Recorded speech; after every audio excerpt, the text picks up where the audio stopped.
अष्टम पे कमिशनर आसिला आउ एक अपडेट। केंद्रीय सरकारी कर्मचारी खुशी खबर। अष्टम वेतन लागू पर दरमार हो पारे बृहत वृद्धि। तो आसतु आज आम यही प्रसंग विषय जाना। तेणु वीडियो को आरंभ करने पूर्व आपण समस्त को अनुरोध, जो मैंने एपर्यंत आम चैनल को सब्सक्राइब करना आपण मैंने एबे ही आम चैनल को सब्सक्राइब करूँ। आई वीडियो को बहुत मात्रा लाइक शेयर कमेंट करूँ। तो चलतु डेरी नक आज वीडियो को आरंभ करवा।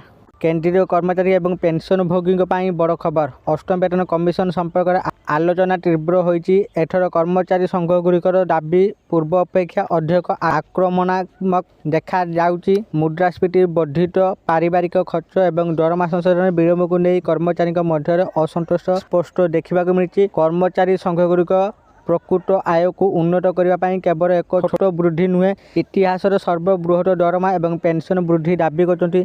दाबी कौन? कर्मचारी संघगुड़िकर सबुठारु बड़ दाबी हेउची फिटमेंट फैक्टर को 3.0 रु 3.25 को वृद्धि करने।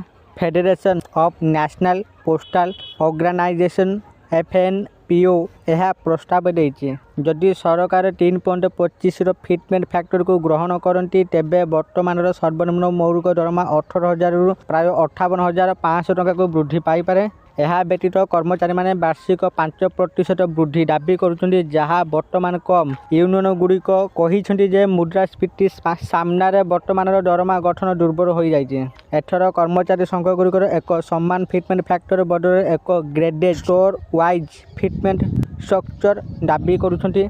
प्रस्ताव अनुसार स्टोर 1 रु 5 पाई 3.0, स्टोर 6 रु 12 पाई 3.05 रु 3.10, स्टोर 14 रु 15 पाई 3.15 एवं सर्वोच्च स्टोर 17 रु 18 पाई 3.25 फिटमेंट फैक्टर स्थिर करा उचित। कर्मचारी माने कहिसेंति जे यह कनिष्ठ एवं वरिष्ठ कर्मचारी दरमा को संतुलित करिवो एवं दीर्घकालीन विभेद दूर करिवो। सप्तम वेतन कमिशन अनुसार जेतेबेले 2.57 एक फिटमेंट फैक्टर लागू करा जायतिला, जहाँ सर्वनिम्न मजूरी 18,000 स्थिर होइतिला।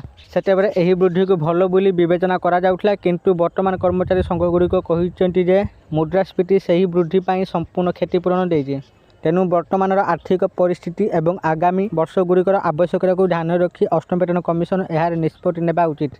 केंद्रीय सरकारी कर्मचारी एवं श्रमिक महासंघ ए संपर्क में कैबिनेट सचिव को एक आनुष्ठानिक नोटिस प्रदान कर संघगुड़िक कहते जे जदि सेमानक दाबी को गंभीरतार सहित विचार करा न जाए तेबे आंदोलन को तीव्र करा जिवो। एही धर्मगत मंजूरी, पेंशन सेवा शर्तावली एवं श्रम संस्कार सहित जड़ित प्रसंग सहित जड़ित 50% डीए को मूल दरमार मिश्रण करने को दाबी कर्मचारी दाबी तालिका लंबा।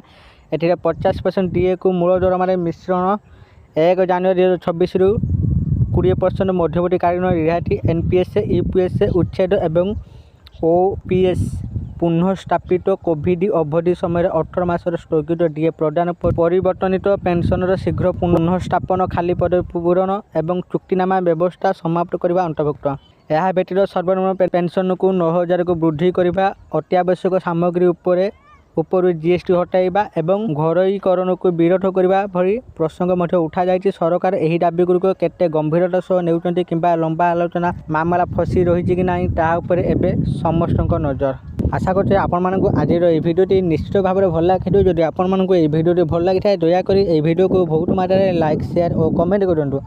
आ जो मैंने एपर्यंत आम चैनल को सब्सक्राइब करना आपण मानकु अनुरोध, आपण माने एबे ही आम चैनल को सब्सक्राइब करूँ। आज ये पुणी देखा आउ एक नुआ भिडियो से पर्यंत मु दीपू आपण मान विदाय नौची। रोची धन्यवाद।